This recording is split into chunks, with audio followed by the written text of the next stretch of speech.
មើអើយអើយខ្មៅមានបងគឺឈ្មោះនួនអងទេថាអូនខ្មៅតែតាមការបដុងសាច់សមកថៃ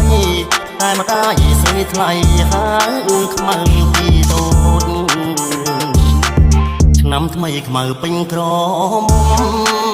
រូបអសែនសំគ្មានស្រីណាដូចខ្មៅជាស្រីខ្មែរគ្រប់លក្ខសំសូនប្រាជ្ញាក៏ឆ្លាតស្ដាប់ពីម៉ែថ្ងៃនេះបនចូលឆ្នាំថ្មីបងឃើញខ្មៅស្រីអូនរៀបចំពាំងបងរៀនទេវតាដាក់ខាខ្លាយព្រាំងដាំស្លរូតរាំងជូនម្ដាយទៅវត្តបងឃើញខ្មៅពូនភ្នំខ្សាច់